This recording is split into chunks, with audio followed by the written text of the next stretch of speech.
alisema mvua haitanyesha katika Israeli miaka 3.5.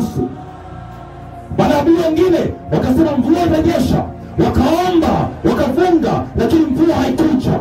Ukijua mapenzi ya Bwana, ukijua maelekezo ya Bwana, ukitamka, inakuwa katika jina la Yesu Kristo wa Nazareti.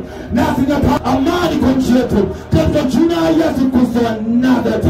Tutamka utulivu kwa nchi yetu kwa jina la Bwana wetu Yesu Kristo. Haleluya, haleluya, haleluya.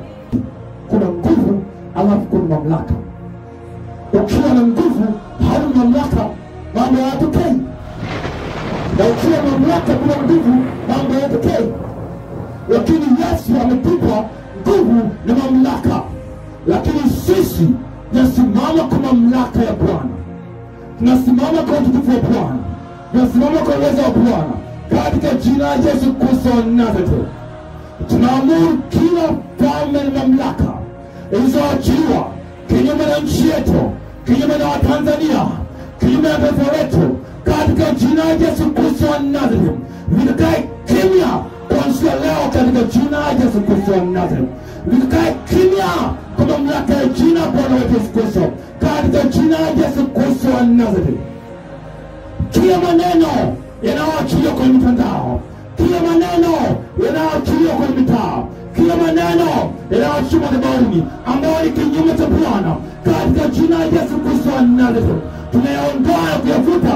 Hayana mamlaka juu ya nchi yetu, hayana mamlaka juu ya Tanzania, hayana mamlaka juu yetu, hayana mamlaka juu yako, hayana mamlaka juu ya biashara yako, hayana mamlaka juu ya nyumba yako, hayana mamlaka kwa jina la Yesu Kristo wa Nazareti.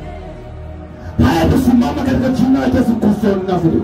Tanzania tutavuka salama, tutavuka kwa mkono wa Bwana, si kwa uwezo wetu, si kwa nguvu zetu, si kwa uzuri tulionao, bali kwa kusudi la Bwana kwa ajili ya Tanzania, bali kwa kusudi la Bwana kwa ajili ya Tanzania, bali kwa kusudi la Bwana.